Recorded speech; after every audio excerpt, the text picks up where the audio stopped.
તો આ તરફ થાનગઢ એફસીઆઈના ગોડાઉનમાં ફરી આગ લાગી છે। મગફળીની અંદર આગ પ્રસરી હોવાના કારણે ફરી આગ લાગવાની ઘટના બની છે। ઉપરથી કાબૂમાં આવેલી આગ મગફળીના કારણે પ્રસરી છે। બપોરે કાબૂમાં આવેલી આગ જે હતી તે ફરી વિકરાળ બની છે। ફાયરની ટીમોના આગ પર કાબુ મેળવવાના પ્રયાસ પણ ચાલી રહ્યા છે। જે આગ હતી તે બપોરે કાબૂમાં આવી ગઈ હતી, તે બાદ કાબૂમાં આવ્યા પછી પણ તે આગ ફરી વિકરાળ બની છે। થાનગઢથી આગની ઘટના સામે આવી રહી છે કે મગફળીની અંદર આગ લાગી છે। થાનગઢ એફસીઆઈના ગોડાઉનમાં ભીષણ આગ લાગી છે। આગના દ્રશ્યો આપ જોઈ શકો છો કે ધુમાડાના ગોટે ગોટા જોવા મળી રહ્યા છે। જે ભયંકર આગ લાગી છે તે બપોરે તે આગ કાબૂમાં આવી ગઈ હતી, તે બાદ ફરીથી આગ વિકરાળ બની છે।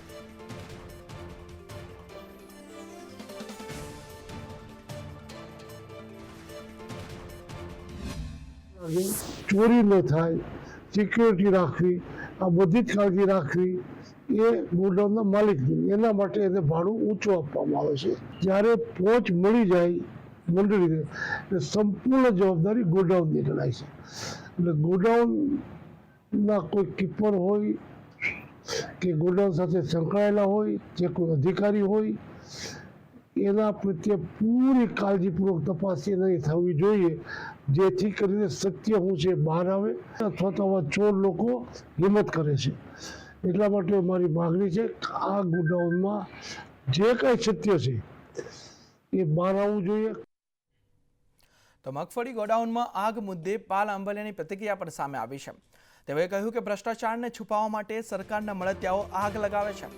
એફસીઆઈના ગોડાઉનમાં ક્યારેય આગ નથી લાગતી તેવું આંબલિયાનું નિવેદન સામે આવ્યું છે કે મગફળી ગોડાઉનમાં જ આગ કેમ લાગે છે। સરકારે અગાઉ કડક હાથે કામ લીધું હોત તો આગ ન લાગી હોત અને સરકારમાં બેઠેલા ભાજપના જ આગેવાનો ભ્રષ્ટાચાર કરે છે તેવું પાલ આંબલિયાએ નિવેદન આપ્યું છે। જે મગફળી ગોડાઉનમાં આગ લાગી છે તે મુદ્દે પાલ આંબલિયાએ નિવેદન આપ્યું છે કે અગાઉના જે અનુભવો છે, જે કૌભાંડકારીઓ છે, જેણે મગફળી કૌભાંડ કર્યા છે, એ લોકોને ખોટા રિપોર્ટો તૈયાર કરી અને બચાવી લેવામાં આવ્યા છે। પણ અહીંયા આજે મારો સૌથી મોટો સવાલ એ છે કે એફસીઆઈના ગોડાઉન આઝાદીથી લઈને અત્યાર સુધીમાં કેમ ક્યારેય આગ ના લાગી। આજે આમાં જો સરકારે સાચી તપાસ કરવી હોય તો કઈ કઈ સહકારી મંડળીઓએ આમાં મગફળી નાખી હતી, કેટલા મણ કે મેટ્રિક ટન નાખી હતી, આ સહકારી મંડળીઓના માલિકો કોણ હતા, આ ગોડાઉનમાં જ્યાં મગફળી નાખવામાં આવી છે એ ગોડાઉનનો માલિક કોણ હતો, ત્યાં કેટલી ટોટલ મગફળી આવી હતી અને એની સામે કેટલી સળગી ગઈ છે ને કેટલી બચી ગઈ છે। જે બચી ગઈ છે એ મગફળીની ગુણવત્તા કેવી છે। જો આવા ઝીણવટભર્યા તપાસ કરવામાં આવે તો બીજી વખત ગોડાઉનમાં આગ લાગવાની ઘટના ન બને। તો આ તરફ અમરેલીના ધારીના જંગલમાં ભયાનક આગ લાગી। દલખાણિયા રેન્જના જંગલ વિસ્તારમાં આ ભીષણ આગ લાગી હતી। 2 હેક્ટરમાં સૂકું ઘાસ સંપૂર્ણપણે બળીને ખાખ થયું છે। ત્યારે વન વિભાગે ભારે જહેમત બાદ આગને કાબૂમાં લીધી છે। જે 2 હેક્ટરમાં સૂકું ઘાસ હતું તે પણ સંપૂર્ણ બળીને ખાખ થયું છે અને વન વિભાગ દ્વારા અત્યારે આગને કાબૂમાં લઈ લેવામાં આવી છે। દલખાણિયા રેન્જના જંગલ વિસ્તારમાં આ ભીષણ આગ લાગી હતી। ધારીના જંગલમાં આગ લાગતા તેમાં સૂકું ઘાસ બળીને ખાખ થયું છે અને હાલ તો વન વિભાગે આ આગને કાબૂમાં લઈ લીધી છે।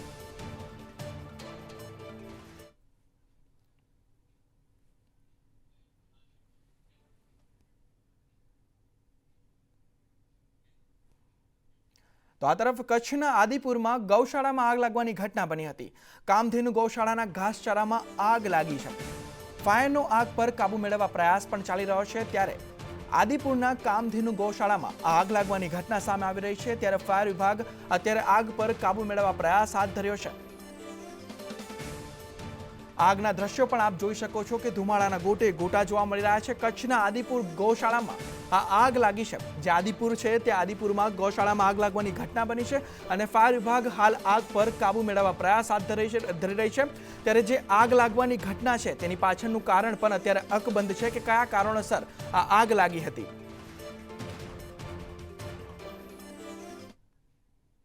તો આ તરફ પીજીવીસીએલની બેદરકારીને કારણે ખેડૂતોને નુકસાન થયું છે। ઘઉંના પાક ઉપર વીજ વાયર પડતા ખેતરમાં આગ લાગી હતી। માળિયાહાટીના તાલુકાના લાઠોદરા ગામનો આ બનાવ છે કે ઘઉંના પાક ઉપર જે વીજ તાર હતો તે પડ્યો ને તેના બાદ તે ખેતરમાં આગ લાગી અને 8 વીઘાનો પાક સળગીને ભસ્મીભૂત થઈ ગયો છે। ખેડૂત પણ દાઝી ગયા છે। ત્યારે ખેડૂત દાઝી જતા તેઓને આરોગ્ય કેન્દ્રમાં દાખલ કરવામાં આવ્યા છે। પીજીવીસીએલની ઘોર બેદરકારીથી લોકોમાં રોષ જોવા મળી રહ્યો છે કે પીજીવીસીએલની બેદરકારીના કારણે જે વીજ તાર હતો તે ખેતરમાં પડ્યો અને તેમાં આગ લાગી, તેમાં ખેડૂતને મોટા પાયે નુકસાન થયું છે અને ખેડૂત દાઝી પણ ગયા છે। ત્યારે જૂનાગઢમાં પીજીવીસીએલની બેદરકારી સામે આવી રહી છે।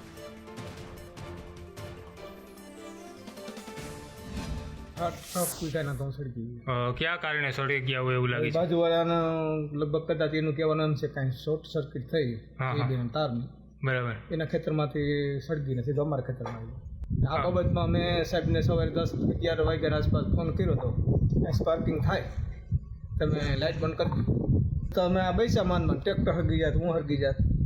બેદરકારીને લીધે જે આ નુકસાન થયું, હવે એનું જવાબદાર કોણ? તો આ તરફ કચ્છ જિલ્લા ભાજપના પ્રમુખ તરીકે દેવજી વર્ચનના નામની જાહેરાત કરવામાં આવી છે। પ્રમુખ પદ માટે બીજી વખત દેવજી વર્ચનને રિપીટ કરવામાં આવતા કાર્યકરોમાં ઉત્સાહનો માહોલ જોવા મળ્યો હતો।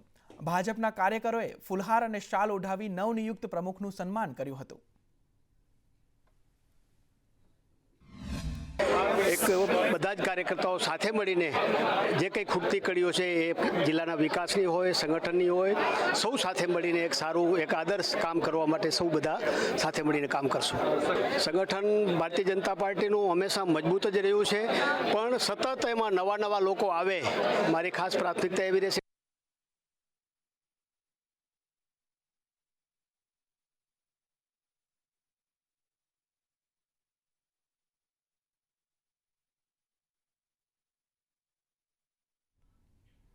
તો આ તરફ અમદાવાદના નરોડા ખાતે એમ્પ્લોઈઝ પ્રોવિડન્ટ ફંડ ઓર્ગેનાઇઝેશનની રિજનલ ઓફિસનું ઉદ્ઘાટન કરવામાં આવ્યું હતું।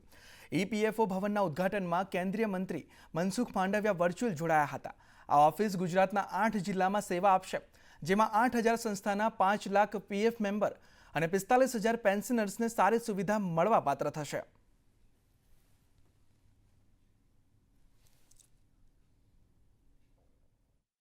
आज हमारे जो क्षेत्रीय कार्यालय नरोड़ा है उसके अभी जो हम जिस भवन में खड़े हैं, नया भवन है, उसका माननीय हमारे केंद्रीय श्रम एवं रोजगार मंत्री और युवा मामले और खेल मंत्री श्री मनसुख मांडविया जी, उनका आज इस भवन का उन्होंने उद्घाटन किया है। और ये भवन हमारे क्षेत्रीय कार्यालय के सभी कर्मचारी, 150 से ज़्यादा कर्मचारी हैं, उनके लिए यहाँ बैठने की व्यवस्था है।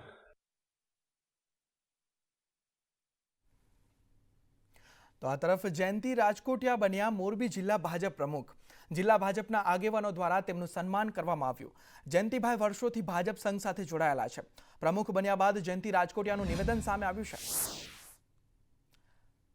કે 5મા ધોરણથી સંઘની વિચારધારા સાથે હું જોડાયેલો છું। પક્ષે ભરોસો મૂક્યો, તમામ લોકો સાથે મળીને કામ કરીશ તેવું નિવેદન પણ તેઓએ આપ્યું છે।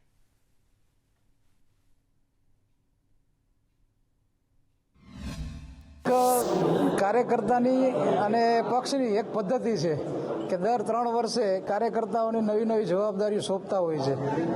એટલે આમ મારા માટે આમ જો તો નાનપણથી જે કામ કરતો હતો એમાં વધારાની જવાબદારી હવે વધુ કામ કરવાનું છે।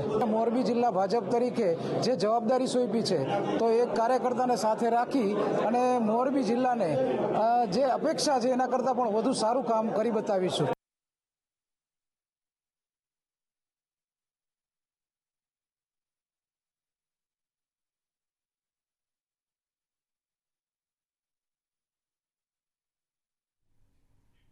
તો આ તરફ હિતેન્દ્રસિંહ ચૌહાણ બન્યા સુરેન્દ્રનગર જિલ્લા ભાજપ પ્રમુખ। હિતેન્દ્રસિંહ ચૌહાણને જિલ્લા ભાજપ પ્રમુખ પદે રિપીટ કરવામાં આવ્યા છે। અગાઉ મહામંત્રી તરીકે પાર્ટીમાં કામગીરી કરી હતી। સારી કામગીરીના કારણે ભાજપે તેઓને રિપીટ કર્યા છે અને સુરેન્દ્રનગર જિલ્લા ભાજપ પ્રમુખ પદે હિતેન્દ્રસિંહ ચૌહાણને વરણી કરવામાં આવી છે। હું 100% સોમનાથ દાદાને આશીર્વાદથી કાર્યકર્તાઓને સાથે લઈ અને કાર્યકર્તાના જોરે જે પ્રદેશ ભાજપ અને રાષ્ટ્રીય ભાજપ કાર્યક્રમથી લઈ અને ચૂંટણીના વિષયમાં અને કેન્દ્ર અને રાજ્ય સરકારની જે યોજના, ગરીબોની જો યોજના, છેવાડાના માનવી સુધી કેમ યોજનાનો લાભ મળે એ સૌ કાર્યકર્તાઓને સાથે લઈ એ યોજનાનો લાભ પહોંચાડશું। એના પરિણામ સ્વરૂપે આજે સુરેન્દ્રનગર જિલ્લો ભારતીય જનતા પાર્ટીનો ગઢ રહ્યો છે। તો આ તરફ છોટાઉદેપુર જિલ્લા ભાજપ પ્રમુખની જાહેરાત કરવામાં આવી। જિલ્લા પ્રમુખ પદે ઉમેશ રાઠવાની વરણી કરાઈ છે। ઉમેશ રાઠવા અગાઉ ઉપપ્રમુખ પદે હતા અને ઉમેશ રાઠવા પૂર્વ જિલ્લા પંચાયત કારોબારી ચેરમેન હતા. હાલ ઉમેશ રાઠવા જેતપુર જિલ્લા પંચાયત બેઠકના સભ્ય છે.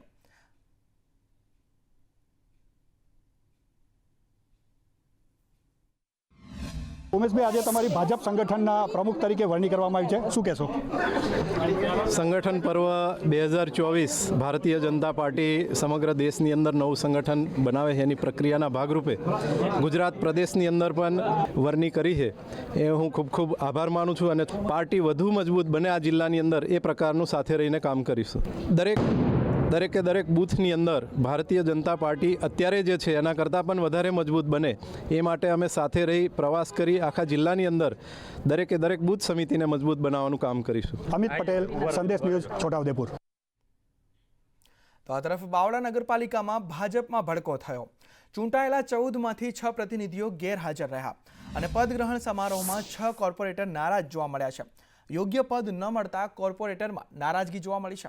બાવળા નગરપાલિકાના ભાજપના કાર્યકરોમાં આ નારાજગી જોવા મળી છે. ત્યારે ચૂંટાયેલા 14માંથી 6 પ્રતિનિધિઓ ગેરહાજર રહેતા ભાજપમાં ભડકો જોવા મળ્યો છે.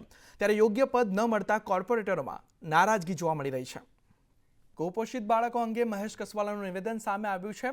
તેઓએ કહ્યું કે કુપોષિત બાળકો અંગે રાજ્ય સરકાર ચિંતિત છે. નેશનલ ફેમિલી હેલ્થ સર્વે મુજબ સ્થિતિમાં સુધારો જોવા મળી રહ્યો છે તેવું કસવાલાએ નિવેદન આપ્યું છે.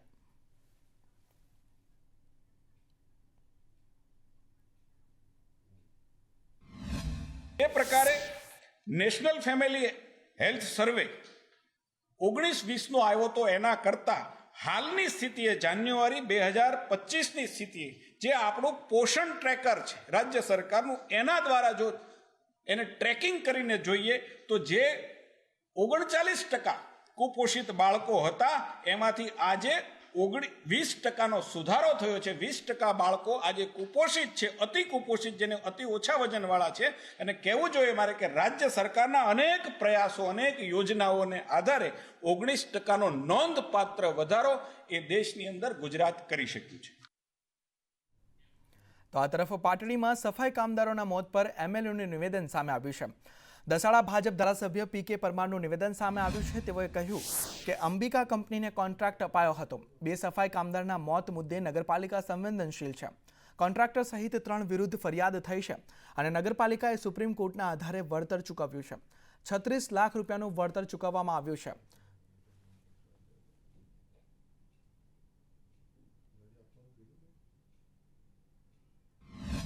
પાલિકાના સંદર્ભમાં ભૂગર્ભ ગટરનું પાણી એ સંપમાં આવતું હોય છે અને મોટર મારફતે એ એસટીપીમાં એ મોકલાતું હોય છે. 2 સફાઈ કામદારો જે ના મૃત્યુ થયા છે, ગેસ ગળતરના કારણે મૃત્યુ થયા છે, એ સ્વાભાવિક દ્રષ્ટિએ નગરપાલિકાએ કોન્ટ્રાક્ટ આપ્યો છે, એના કામદારો છે. પણ તેમ છતાં નગરપાલિકા એ કામદારોના મૃત્યુ થયા છે એને સાથે સંવેદનશીલ છે. બીજા દિવસે 22મી જાન્યુઆરીએ અમારા માનનીય મુખ્યમંત્રી ભૂપેન્દ્રભાઈ પટેલ સાહેબનો ત્યાં સ્ટેટ હાઈવેને ફોરલાઈન કરવાનો કાર્યક્રમ હતો. આ બનાવના કારણે અમારા સંવેદન મુખ્યમંત્રીએ એ કાર્યક્રમને રદ કરી અને સૂચના આપી છે આમાં જવાબદાર જે હોય એના ઉપર પગલાં લેવા જોઈએ. ઓન ધી સ્પોટ તુરંત જ આ બનાવ બન્યો અને તુરંત જ 3 લોકો સાથે ખાસ કરી અને contractor Sanjay Patel, chief officer અને સેનેટરી ઇન્સ્પેક્ટર, આ 3 સાથે એમાં એફઆર પણ થયેલી છે. તો રાજ્યની 7000 જેટલી ગ્રામ પંચાયતની ચૂંટણી ન થતાં વિકાસના કામો અટકી ગયા છે. આ અંગે કચ્છ જિલ્લા કોંગ્રેસે ગ્રામ પંચાયતની ચૂંટણી યોજવા રજૂઆત કરી છે. જેમાં કચ્છની 166 જેટલી ગ્રામ પંચાયતમાં ચૂંટણી યોજવા કલેક્ટરને આવેદન આપી રજૂઆત કરવામાં આવી હતી.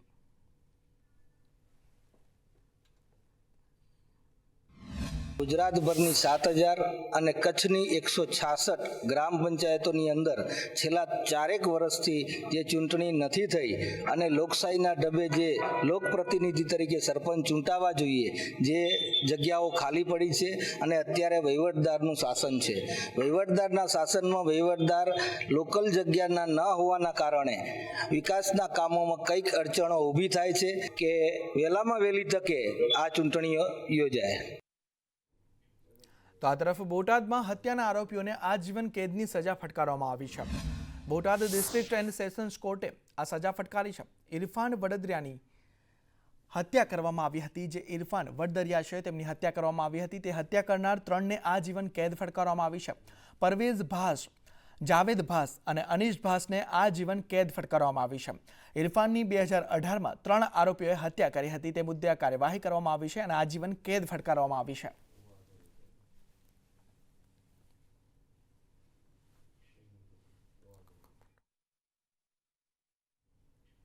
તો આ તરફ તાપીના કુકરમુંડામાં દીપડાએ બાળકી પર હુમલો કર્યો છે. આષ્ઠા ગામમાં 10 વર્ષની બાળકી પર દીપડાએ હુમલો કર્યો. ઘરના આંગણામાં રમતી હતી બાળકી, ત્યારે દીપડાએ હુમલો કર્યો છે અને લોકોએ બૂમાબૂમ કરતા દીપડો બાળકીને મૂકીને ભાગ્યો હતો. બાળકી જ્યારે ઘરના આંગણામાં રમી રહી હતી ત્યારે દીપડાએ હુમલો કર્યો અને જ્યારે લોકોએ બૂમાબૂમ કરી ત્યારે દીપડો ભાગી ગયો હતો અને બાળકીને સારવાર અર્થે હોસ્પિટલમાં ખસેડવામાં આવી હતી. અને ઘટનાને પગલે વન વિભાગે દીપડાને પકડવા પાંજરું પણ મૂક્યું છે. તો આ તરફ નડિયાદમાં વિદ્યાર્થીઓ ભરેલી સ્કૂલ વાનનો અકસ્માત સર્જાયો. ઉત્તરસંડા રોડ પર કારે અચાનક વળાંક લેતા અકસ્માત સર્જાયો હતો. એસટી બસે સ્કૂલ વાનને પાછળથી ટક્કર મારી. અકસ્માતમાં વિદ્યાર્થીઓનો આબાદ બચાવ કરવામાં આવ્યો છે. કરમસદથી નડિયાદ આવતી બસે અકસ્માત સર્જ્યો હતો અને અકસ્માતમાં સદનસીબે કોઈ જાનહાનિ નથી થઈ અને વિદ્યાર્થીઓનો આબાદ બચાવ કરવામાં આવ્યો છે.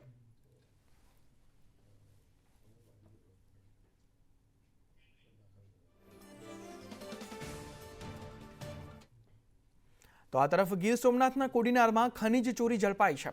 વિઠ્ઠલપુર ગામે ખાણ ખનીજ વિભાગે દરોડા પાડ્યા હતા અને 4 કરોડથી વધુની ખનીજ ચોરી તંત્રએ ઝડપી પાડી છે. ત્યારે પ્રવીણ રાઠોડની ક્વોરી લીઝને દંડ પણ ફટકારવામાં આવ્યો છે અને 4 કરોડથી વધુની ખનીજ ચોરી ઝડપી પાડવામાં આવી છે. કોડીનારમાં ખનીજ વિભાગે કાર્યવાહી કરી છે અને પ્રવીણ રાઠોડ જે છે તેની ક્વોરી લીઝને દંડ પણ ફટકારવામાં આવ્યો છે.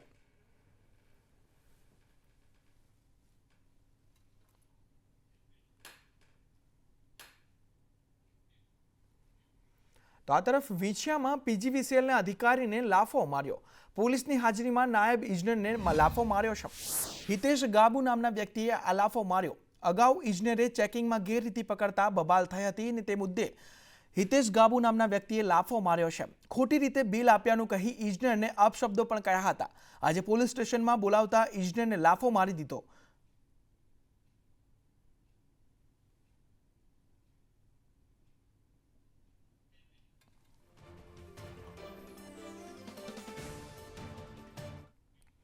તો વાતાવરણ અંગે હવામાન વિભાગે આગાહી કરી છે.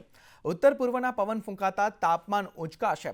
3 થી 5 ડિગ્રી સુધી તાપમાનમાં વધારો થશે અને દરિયાકાંઠાના વિસ્તારમાં ગરમ અને ભેજવાળા પવન ફૂંકાશે. ત્યારે હવામાન વિભાગે તાપમાન વધવાની આગાહી વ્યક્ત કરી છે. અમદાવાદ, ગાંધીનગર સહિત રાજ્યમાં તાપમાન વધશે અને હજુ ગરમીમાં વધારો થશે અને અંગ દઝાડતી ગરમી પડવાની હવામાન વિભાગ દ્વારા આગાહી કરવામાં આવી છે.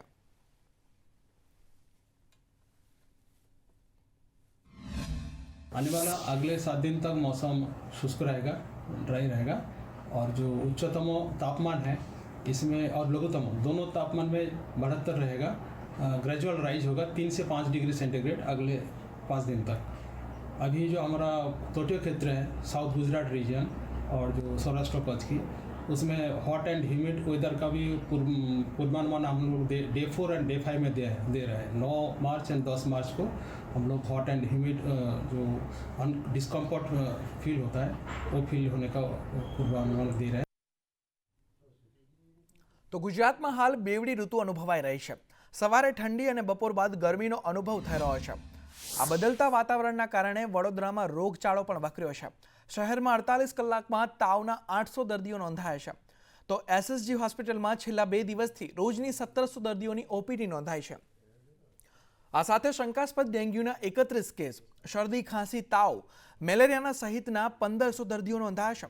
શંકાસ્પદ ટાઇફોઇડના 50થી વધુ દર્દીઓ નોંધાયા છે. આરોગ્ય વિભાગ દોડતું થયું છે. ત્યારે બદલતી ઋતુના કારણે જે બેવડી ઋતુ અનુભવાઈ રહી છે ત્યારે રોગચાળો પણ વકર્યો છે. ત્યારે છેલ્લા 48 કલાકમાં વડોદરામાં તાવના 800 દર્દીઓ નોંધાયા છે.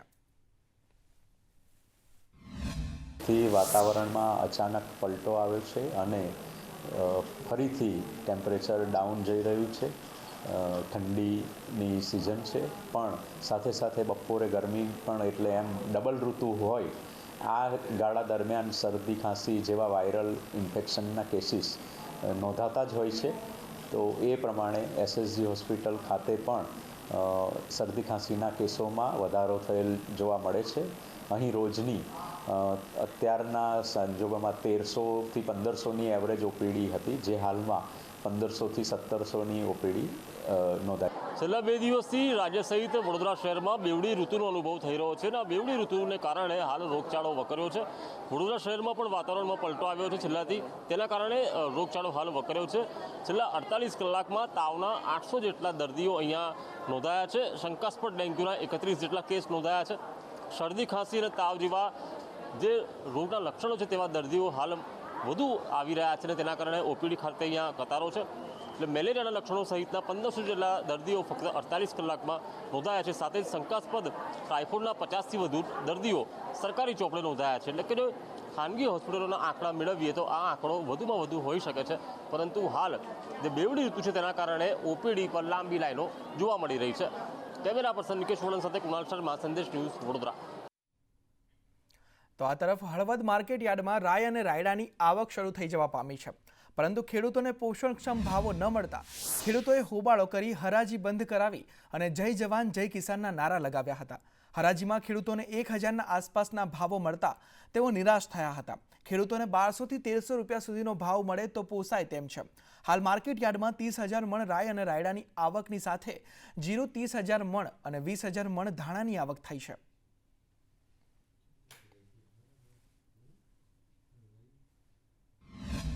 ખેડૂતને પહોંચાયું નથી. બીજા નંબરમાં માલ અમારો અને વેપારી લોકો પણ કોઈ આગળ સક્ષક ન કરતા અને બહારના વેપારી કોઈ આવવા નથી થતા. 1200થી 1300 રૂપિયા માંડ એવી પડે તો ખેડૂતને કંઈક વળતર મળે એવી અમારી માંડ છે ખેડૂત મિત્રોની. બધાને લાભ થાય એવું કરાય. તો રઈમાં સવારે હરાજી ચાલુ થઈ તો એ લોકોએ 1150થી પહેલાં સાહેબે ચાલુ કરી.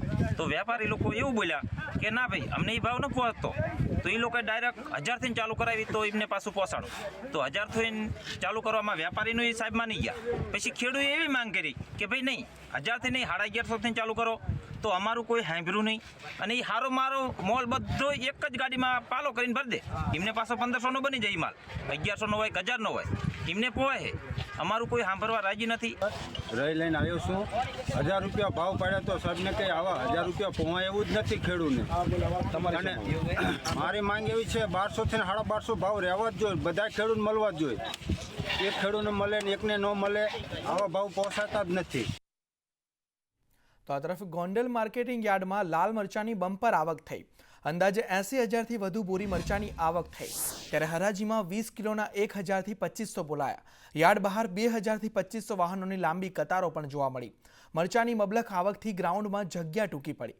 અન્ય જગ્યા ભાડે રાખી મરચા ઉતારવાની વ્યવસ્થા પણ કરવામાં આવી.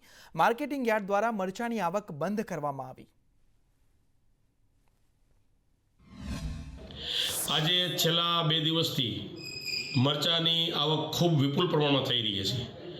કાલે સમગ્ર દિવસ દરમિયાન આશરે 2500થી 2700 વાહનો આવ્યા અને 80,000 બેગ મરચાં આશરે આવી ગયા છે.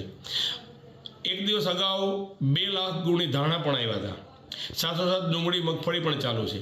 એટલે અમારા 300-350 વીઘામાં યાર્ડ હોવા છતાં આજે અમારી પાસે સગવડ નથી માલ ઉતારવાની, બધું જ ભરાઈ ગયું છે. તો વાત ભાવનગરની કરીએ તો ભાવનગર શહેરમાં રસ્તે રખડતા ઢોરના કારણે થઈને લોકોને પોતાના જીવ ગુમાવવાનો વારો આવ્યો છે અને અનેકો વાર રજૂઆત કરવા છતાં પણ આ રખડતા ઢોરની સમસ્યા ઘટવાનું નામ નથી લઈ રહી. જો કે મહાનગરપાલિકા દ્વારા ઢોર પકડવા અને તેના નિભાવ પાછળ વર્ષે કરોડો રૂપિયાનો ખર્ચ પણ કરવામાં આવી રહ્યો છે. તેમ છતાં જ્યાં જુઓ ત્યાં રખડતા ઢોર જ નજરે ચડી રહ્યા છે અને લોકોના જીવ જતા હોવાના કારણે પણ તંત્રની આંખ ઉઘડતી નથી. ભાવનગર મહાનગરપાલિકા દ્વારા દરરોજ પશુ પકડવાની કામગીરી કરવામાં આવી રહી છે. જે કામગીરી ભાવનગર મહાનગરપાલિકાના સ્ટાફ દ્વારા જ દૈનિક ધોરણે કરવામાં આવે છે. ચાલુ વર્ષમાં, નાણાકીય વર્ષમાં આપણે અત્યાર સુધીમાં 2100 જેટલા પશુઓને પકડ્યા છે. હાલમાં આપણા જે 4 ઢોર ડબ્બા છે એમાં આપણે 2150 જેટલા પશુઓની આપણે જાળવણી કરી રહ્યા છીએ, જેમાં આપણે લીલો સૂકો ચારો પૂરો પાડીએ છીએ પૂરતા પ્રમાણમાં, 24 કલાક પીવાનું પાણી પૂરું પાડીએ છીએ. ભાવનગરમાં કરોડો રૂપિયા રખડતા ઢોર પાછળ વાપરવામાં આવ્યા છે. 4 ઢોરખાના, છતાં ભાવનગરના લોકોની પરિસ્થિતિ તો એ જ છે. આ પૈસા ક્યાં વાપરે છે, કેવી રીતે વાપરે છે? 4 વર્ષથી કરોડો રૂપિયા વાપર્યા છે અને લોકોની પરિસ્થિતિ રખડતા ઢોરમાં હું એવું માનું છું અત્યાર સુધીમાં ભાવનગર શહેરમાં, હું જિલ્લાની વાત નથી કરતો, ગુજરાતની વાત નથી કરતો, ફક્ત શહેરમાં ઓછામાં ઓછા 22-23 જણા રખડતા ઢોરના અકસ્માતના કારણે મૃત્યુ પામ્યા છે.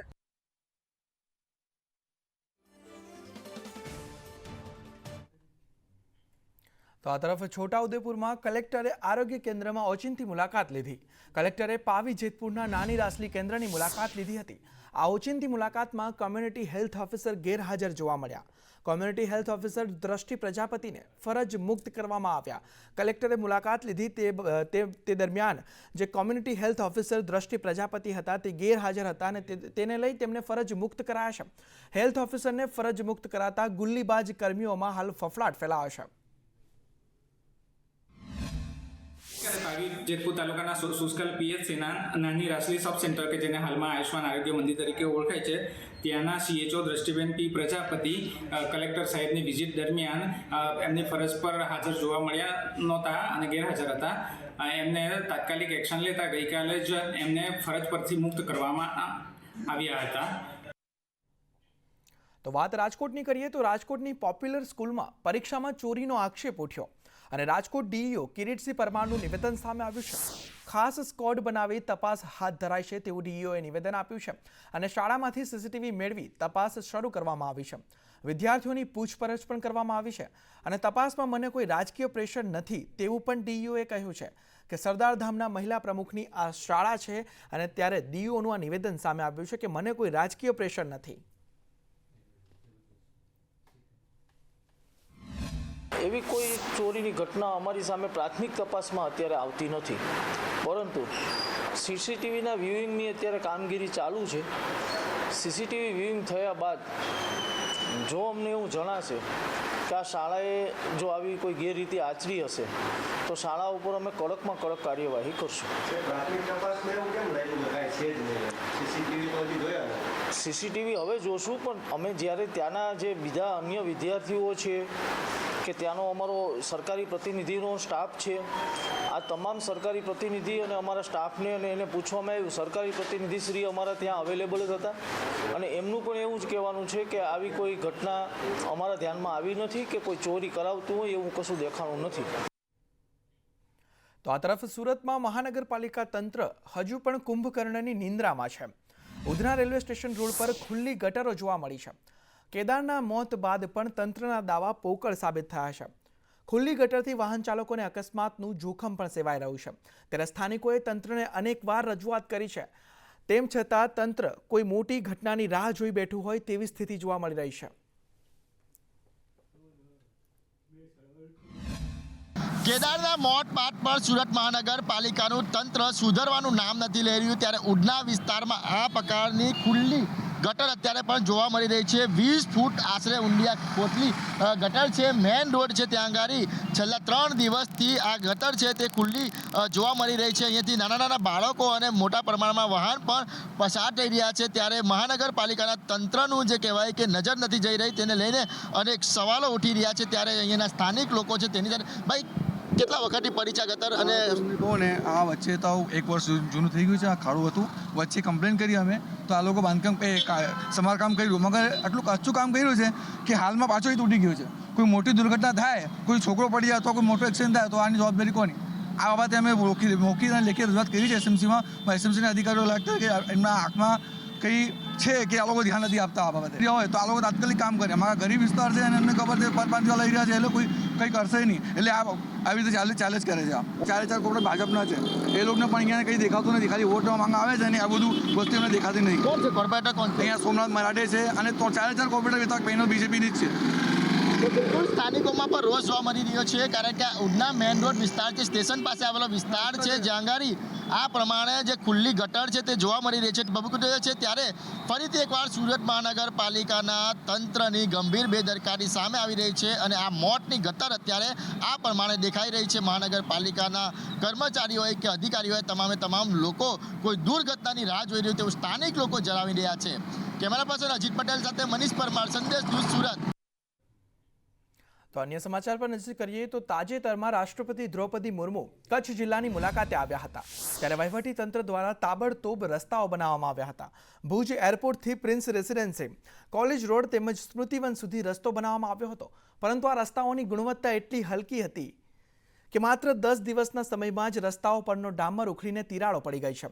રસ્તાઓ પર ઠેર ઠેર ડામર ઉખડી જતા રસ્તાની ગુણવત્તા સામે સવાલો ઊભા થયા છે। તૂટેલા રસ્તાને ઢાંકવા માટે તંત્રએ ફરીવાર રાતોરાત રસ્તા બનાવી દીધા છે।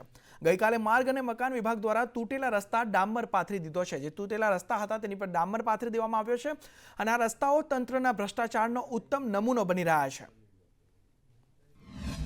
ની કામગીરી હતી રસ્તા બનાવવાની। રાષ્ટ્રપતિ આવ્યા ત્યારે મોટા ઉપાડે ઘણા બધા રસ્તા બનાવ્યા, પરંતુ જેમ યુઝ એન્ડ થ્રો જેવા આપણા દેશમાં હાલમાં ચાલે છે એમ જ આરએનબીએ રસ્તા બનાવેલા હતા।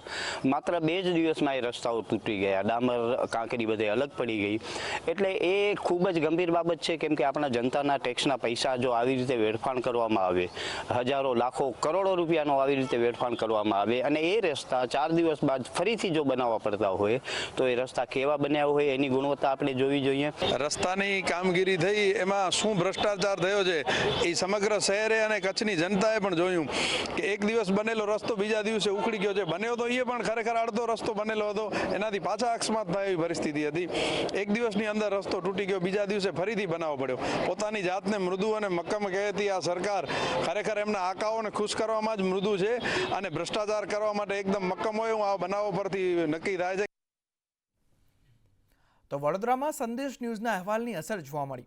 માંજલપુર ફ્લાયર બ્રિજનું મેયરના હસ્તે લોકાર્પણ કરવામાં આવ્યું છે। સંદેશ ન્યૂઝના સમાચાર બાદ તંત્ર દોડતું થયું હતું। અટલાદરા માંજલપુરને જોડતો બ્રિજ લોકો માટે આશીર્વાદરૂપ। બ્રિજ મુદ્દે મ્યુનિસિપલ કમિશનર દિલીપ રાણાનું નિવેદન પણ સામે આવ્યું છે કે 56 કરોડના ખર્ચે આ બ્રિજ તૈયાર કરવામાં આવ્યો છે। પશ્ચિમ અને દક્ષિણને જોડતો બ્રિજ ખૂબ મહત્વનો છે, ત્યારે સંદેશ ન્યૂઝના સમાચારની અસર જોવા મળી રહી છે અને આ બ્રિજનું લોકાર્પણ કરવામાં આવ્યું છે। 798 મીટર ઓલમોસ્ટ 800 મીટરનો આ બ્રિજ તૈયાર થયો છે। પશ્ચિમ અને દક્ષિણ વિસ્તારને જોડતો ખૂબ જ અગત્યનો આ બ્રિજ છે, જેનાથી ટ્રાફિકનું ભારણ વડસર બ્રિજ અને બીજી જગ્યાઓ પર ઓછું થશે। 53.50 કરોડના ખર્ચે એટલે ઓલમોસ્ટ 54 કરોડના ખર્ચે આ બ્રિજ તૈયાર થયો છે। રેલવે અને કોર્પોરેશન 50% એટલે 28 કરોડ રૂપિયા, 28 કરોડ રેલવે, 26 કરોડ કોર્પોરેશનના થઈ અને આ બ્રિજ તૈયાર થયો છે। 16.80 મીટરનો વિડ્થવાળો 4 લેનનો આ બ્રિજ છે, એટલે ખૂબ જ અગત્યનો આ બ્રિજ અને લોકોને સુખાકારી અને શહેરની મોબિલિટી માટે અગત્યનું છે। શહેરમાં આજ રોજ માંજલપુર વિસ્તારમાં આવેલ દરબાર ચોકડીથી ખિસકોલી સર્કલ અટલાદરા સુધીના બ્રિજનું લોકાર્પણ કરવામાં આવ્યું। ફાટક મુક્ત ગુજરાત અભિયાન હેઠળ શહેરમાં વિવિધ બ્રિજોના નિર્માણ દ્વારા વડોદરા શહેરના નાગરિકોને જે ટ્રાફિકની સમસ્યાનો સામનો કરવો પડતો હતો તેમાં સરળતા રહે, માનવ કલાકો પણ બચે અને તેમની ઉર્જા તથા નાણાંનો વ્યય પણ અટકે, તો સાથે સાથે એક જગ્યાએથી બીજી જગ્યાએ પહોંચવામાં સરળતા રહે, સમય પણ બચે। વડોદરા મહાનગરપાલિકા અને રેલવે વિભાગના સંયુક્ત પ્રયાસોથી આ તૈયાર થયેલા બ્રિજનું આજરોજ લોકાર્પણનો કાર્યક્રમ રાખવામાં આવ્યો છે। આખરે સંદેશ ન્યૂઝના સમાચારની આજે અસર જોવા મળી હતી। સંદેશ ન્યૂઝે સમાચાર જે પ્રસારિત કર્યા હતા કે ખિસકોલી સર્કલથી માંજલપુર સુધીના બ્રિજનું લોકાર્પણ કરવાની માંગ હતી રહીશોની, એ માંગ આખરે સંતોષાઈ છે। જેવા સંદેશ ન્યૂઝે સમાચાર પ્રસારિત કર્યા તે સાથે જ તંત્ર દોડતું થયું હતું અને તંત્ર દ્વારા લોકાર્પણની પ્રક્રિયા હાથ ધરવામાં આવી હતી અને આજે ટૂંકા ગાળાની અંદર મેયર પિંકીબેન સોનીના હસ્તે આ બ્રિજનું લોકાર્પણ કરવામાં આવ્યું છે। સાથે મ્યુનિસિપલ કમિશનર સહિત તમામ અધિકારીઓ અને પદાધિકારીઓ ઉપસ્થિત રહ્યા છે અને નાગરિકો મોટી સંખ્યામાં લાભ લે, એમના માનવ કલાકો બચે, સમય, નાણાં અને પેટ્રોલનો વ્યય ના થાય તેનું ખાસ ધ્યાન રાખીને આ બ્રિજ બનાવવામાં આવે છે। ત્યારે આ બ્રિજનો લોકો સૌથી વધુ ઉપયોગ કરે તેવી મેયરે અપીલ કરી છે અને સાથે સાથે આગામી દિવસોમાં પણ વિકાસના વિવિધ કામોની હરણફાળ ભરવાની પણ તૈયારી દર્શાવી છે। હિરેન મોદી, સંદેશ ન્યૂઝ, વડોદરા। આ તરફ વડોદરામાં રેલવે કર્મીઓ માટે ક્રિકેટ ટુર્નામેન્ટનું આયોજન કરવામાં આવ્યું છે। રેલવે ડીઆરએમ જીતેન્દ્રસિંહના હસ્તે ટુર્નામેન્ટનો પ્રારંભ કરાયો। ક્રિકેટ કર્મીઓમાં સંવાદિતા જળવાય અને શારીરિક માનસિક સ્થિતિ સારી રહે તે માટે ખાસ આયોજન કરાયું। ટુર્નામેન્ટના આરંભ સમયે વેસ્ટર્ન રેલવે મજદૂર સંઘના અધિકારીઓ અને હોદ્દેદારો ઉપસ્થિત રહ્યા। મહત્વનું છે કે વેસ્ટર્ન રેલવે મજદૂર સંઘના મહામંત્રી જેજી માહરુકરના સ્મરણાર્થે T20 ક્રિકેટ ટુર્નામેન્ટનું આયોજન કરાયું।